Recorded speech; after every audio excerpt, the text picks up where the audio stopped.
इसे बिदिन सरना बाबन तपामो जुमिद रेबन ताहेन मा सानाम आदिवासी जोहार गाते को सनम को सगुन दाराम मनवा जुड़सी यूट्यूब चैनल रे तबे गाते को देलाबन तेहिना नवा वीडियो रे आबोबन गालमारा इसे बिदिन आर सरना नुकु को जहां धर्म बखरा तेबन तपामो कना ओना दो आलोबन तपामो मा चेद लगी बाबन तपामो आर चेदा बन झगड़ा नवा को बखरा तेगे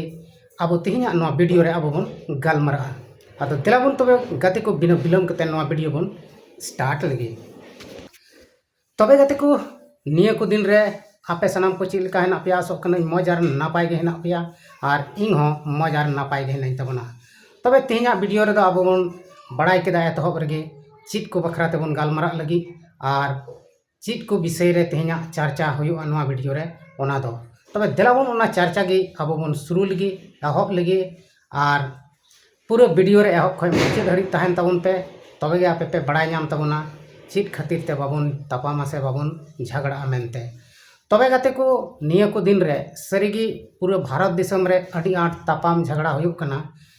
एकेन कटिज मारंग धर्म कखानते धर्म दो चित को विशेष कते ईसाई सरना बिदिन आदिवासी को तला रे हो झगड़ा हुयुक कना एटा जात साला मतो झगड़ा हुयुक कान गे हिंदू धर्म साला मतो झगड़ा हुयुक कान गे मेनखान आबो को तला रे हो तापाम झगड़ा हुयुक कना मेनखान चिदा हुयुक कना आयमा लेकान सरना धर्म वाला को मेनदा नुको ईसाई हड़ दो आदिवासी को बांग कना नुको दो ईसाई धर्म को अपनार के खान को बदलेना आयमा बिदिन हड़ हो नुका को मेने कना जे नुको दो सरीगे बदलेना को धर्म को बदल किदा नुको दो जीत हो बदल जरूर कान तकवा नुको दो आको परिस हो बदल जरूर कान तकवा नोंका लेका को मेने कना आदो चित गाते को नुआ को दो सरिया कना आदो इन सेन खन दो नुआ गे जे नुआ को दो एकेन अवड़िया कना चेदा से आबो बन बड़ाई गया नुआ भारत दिसम दो मिटन सर्वधर्म देश कना माने नोडे दो सनाम धर्म को मनाव दाड़िया अकोया हो माना बारन बनुआ उनकान नियम कानून चित गे बनुआ जे मेनते आम एकेन हाना नवा धर्म में मनाव दाड़िया से बाम मनाव दाड़िया नुकाना माना दो बनुआ आम सनाम धर्म में मनाव दाड़िया आम जहाटा एम कुसिया कान ओना धर्म गे मनाव दाड़िया मेनखान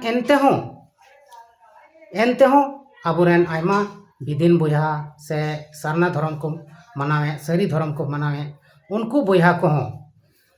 ईसाई धर्म रेन हड़ अडी आट को ओक्ता चिंता से उनको सला को तपाम झगड़ा कना आर उनको अडी आट को कचलोने कोआ उनको अडी आट को परेशाने कोआ आर नुका लेकाते उनको दो निना हबी को मता को कना जे आपे दो नो भारत दिसम खन दो दड़ पे से नीर जोंग पे चेदा से आपे दो विदेशी धर्म पे मनावेत कना मेनते आदो नुआ को नुको दो अडी मारंग को भूलेत कना गाते को आबो बन बड़ाई गया भारत दिसम रे संविधान रे ऑल मेना आर्टिकल 25 रे जे मेनते भारत दिसम रे दो आम जहाटा धर्म गे आमेम कुसिया कान ओनाटा धर्म गे आमेम मनाव दाड़िया मेनखान नुआ संविधान रिया नियम आयन को इका गिडी कते आबोरेन बोया मिश्रा को अडी जोर गे ईसाई धर्म रेन हड़ को परेशाने कोआ आदो नुआ दो बेस कथा दो बांग हुयुक कना एनते आबो भारत दिसम रे गे नुका मेना जहां रे दो सनाम धर्म में मनाव दाड़िया आयमा आयमा दिसम मेना जहां रे दो मिद धर्म से बार धर्म नुका गे को मनावदा मेनखान भारत दिसम रे दो एलाव मेना से नोंडे दो कोई मना बारन बनुआ आम जहाटा धर्म गेम कुसिया कान आम जहाटा धर्म रे सुख शांति नामे कान ओना धर्म गे आम मनाव में आर आमा धर्म मिद एटा हर ठेनाम लई पसनाव दाड़िया लई सदर दाड़िया जे इᱧ धर्म रे नुका मेना से हनका मेना निना भागिया मेना निना बढ़िया मेना नुका आमेम लई सदर दाड़िया आर उनको जुदी आम जहां हड़ेम लई आय कान आमरेन बोया से आमरेन आडे पासे रेन हड़ उनको जुदी आमा धर्म को कुसिया तबे ओना धर्म को अपनार दाड़िया नुआ रे हो माना बारन बनुआ मेनखान मिटटेन गे माना बारन दो मेना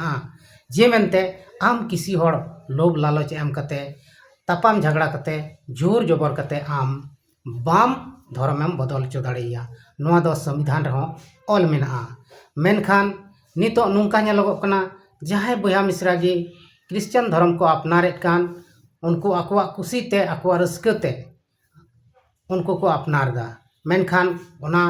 जुदी को बड़ाई नामे कना बिदिन बोया से सरना बोया नुको उनको को अड़ी आट को तापाम झगड़ाएत को आर उनको केस मुकदमा होंको केस मुकदमा को कना बांगमा बिले नुको जोर जबर को क्रिश्चियन अचुए को मेनते नोंका मेन कते उनको तलाते अत्याचार होयो कना मेनखान नोआ दो अडी बेबड़ी होयो कना नोंका दो बांग लगती कना बोया को धर्म दो अलग गया और जात और समाज नोआ को अलग गया धर्म रेदो बन देवा सेवाय दा मेनखान जात परिस रेदो अबुआ आदिवासी रिया मिटन पहचान कान तबुना अबुरेन अगिल हपड़ाम को से सिदाय जुग खन गे अबो दो आदिवासी बन लेखा कना माने अबो दो एतहब रेन कना बन तबे गते को नोंका लेकाते अबो गते को नोआ भारत दिसम रे अडिगान मानवा मेना बना से अडिगान हड़ मेना बना और अडिगान समाज मेना तबना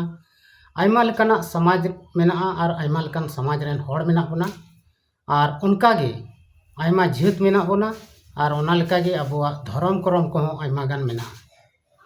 आदो धर्म करम जहाँ धर्म करम मेना तबना धर्म मेना तबना ओना दो मिटन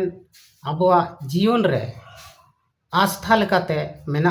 और ओना आस्था ते अबो शांति बुन नामदा और नोंकाते अबुआ जहाँ गी जहाँटा आस्था रे से जहाँटा धर्म रे पतियो मेना ताय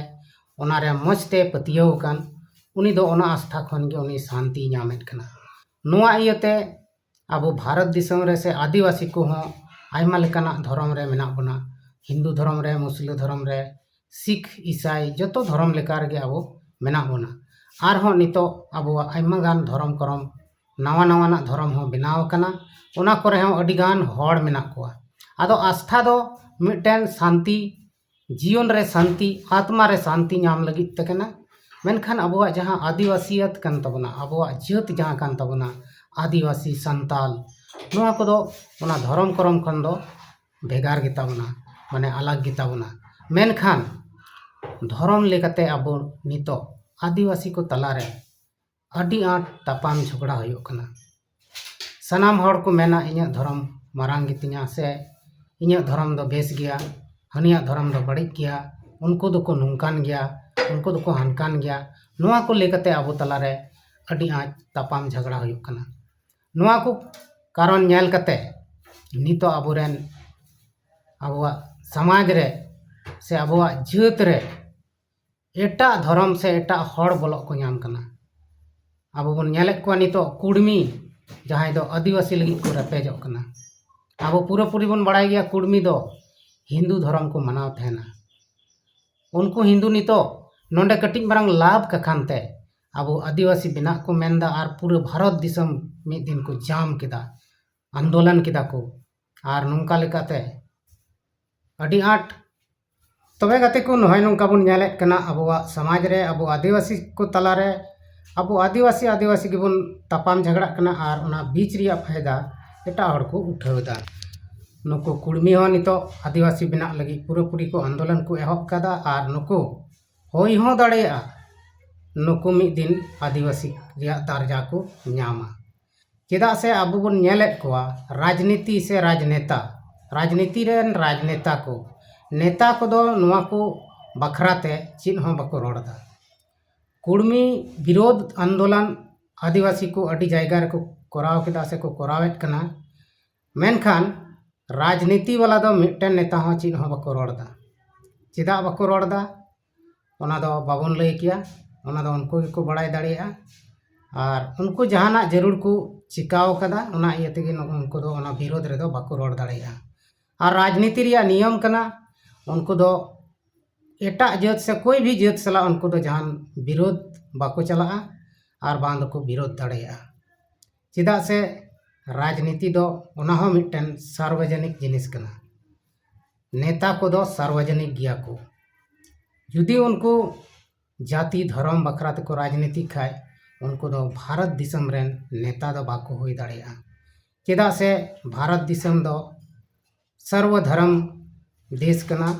नोंडे सनाम धर्म को मनाव दाड़ेयाम अकोय हो बको मना बारन मिया ओना इयते राजनीति रे दो नोंका बांग होइबा आदो तेहिं अबुआ संविधान बुन नेला संविधान दो अडी मौज बाबा अम्बेडकर ऑल कदा जहाँ रे दो जतो जात रेन जतो धर्म रेन हड़ लगी जगह मेना तीन मारंग विद्वान तहे कना उनी दो अडी भागे लेकाते ऑल कदा जतो जात जतो धर्म रेन हर लगित ते आर उनिया जहां ऑल मेना ओना दो नितो बांग बदल दाड़ेया जोर जबर गेम बदल दाड़ेया मेनखान साधारण तेदो बाम बदल दाड़ेया चेदा से उनिया कथा को सनाम अडी मौज मेना मेनखान अब आदिवासी को धर्म निये तेबन तपाम कना संताल को हो धर्म निये तेबन तपाम कना नोआ दो अडी कटिज मारंग हुदिस कान तबना अब आदिवासी को धर्म बखरा तेबन लड़ाईयोग कना संताल बयहा मिश्रा को धर्म लगी तेबन लड़ाईयोग कना नोआ को दो अडी कटिज मारंग सोच वाला हड़ कना बन मेनते अब बन ᱧᱟᱢᱚᱜᱚᱜ ᱠᱟᱱᱟ आदो नौका आलोपे हुदिस तबना जहां गे जहाटा धर्में कान नियमें कान उनी दो ओना धर्म नियम मनाव अचुआय मेनखान अब आदिवासी जहाटा जात कान तबना जहां दो तीस हों बांग मेटा ओना लगित ते जतो हड़ बन लड़ाई मा आर ओना रुखिया लगित ते जतो हड़ बन लड़ाई मा मिलाव कते तबे अब खटी गेबन लाभ बन ᱧᱟᱢᱟ अब बन मेनदा आदिवासी रिया जहां आरक्षण मेना ओना अब बन ᱧᱟᱢᱮᱫ कना तो आदिवासी रिया लाभ से आरक्षण रिया लाभ हों उनको हड़ गे को ᱧᱟᱢᱟ जहां दो ऑल पढ़ाव कान जुदी बाम ऑल पढ़ाव लेन खाय आम दो ओना लाभ दम चिका ᱧᱟᱢᱟ तीस हों बाम ᱧᱟᱢ दाड़ेया आरक्षण ᱧᱟᱢ लगित ते हों ऑलोग पढ़ा हुयुआ मौजते तबगे आमेम ᱧᱟᱢᱟ ओना को लाभ आदो तिहिं आबोरेन बहु बेटी से गिदर पिदर को तीना मौज तेको ऑलोग पढ़ा कान तबना अब बन बाडाय दाड़िया कान गया आबोरेन गिदर को चिलका पढ़ा चाहिए चिलका ऑलोग पढ़ा चाहिए उनका बाको ऑल पढ़ा दाड़े तबन कना आबोआ समाज रहो अडिगान त्रुटि मेना से त्रुटि को मेना आकोट मेना उनको पढ़ा मौजते बाको पढ़ा दाड़िया कना आबोआ समाज रे अडिगान नौकान बड़िया मेना जहां कारण ते आबोरेन गिदर को मौजते बाको पढ़ा दाड़िया कना आदो आबोरेन आयुर को से गखुड़िया को उनको आबोआ समाज बखराते बाको गालमारा कना आतो टोला रे बाको गालमारा कना आदो ओंडे गालमारा जरूर कना जे इᱧ समाज ची लकाते लहासी रकाबा हरा बुरुया मेनखान अब बन नेल काट गया बिदिन समाज सारना समाज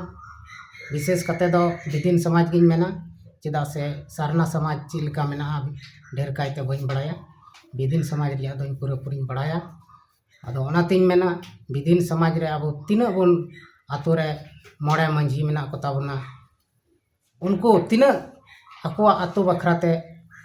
भागे भागे विचार को अगुईदा से गपाल मराव कते चिलकाते आबुआ समाज लहा से बढ़ा चिलकाते आबुआ धर्म करम रे बन केटेजो नोआ को बखराते आतो टोला रे तिसहो गपाल मराव बांग हुयुग कना आदो नोआ कारण ते हो आबुआ समाज दो नितो लातार इदी कना आदो गाते को तिहिना नोआ वीडियो रे इनके बन गालमारा कना चेदा से नोआ वीडियो बकान अडी लंबा हुयुआ अडी मारांगो आर वीडियो पूरा पूरी बाको नेला आदो मा तबे एंडे खान आरहो मिटन बोयहा मालदा डिस्ट्रिक्ट रेन फोन कते मेन कावदिया मिटन आबुआ समाज बखरा क्रिश्चियन से बिदिन समाज बखरा मिटन वीडियो अगुई तबन में जहां दो मौजते से विस्तार ते ओनारे लई छिंडव तबन में जे मेनते अब चित लगी बन ईसाइयोग कना और चित लगी हिंदू धर्म तेबन चला कना चित लगी एटा धर्म तेबन चला कना और चित लेकाते अबो नोआ आबुआ मारे धर्म रे बन रुगड़ हजुआ मेनते नोंकाना वीडियो मेन कदा आदो अडी लगन ओना वीडियो हई अगुई तबना और तिहिना वीडियो दो नड़े गे मुचाद मा तबे इन सेन कोन मुचाद जोहार।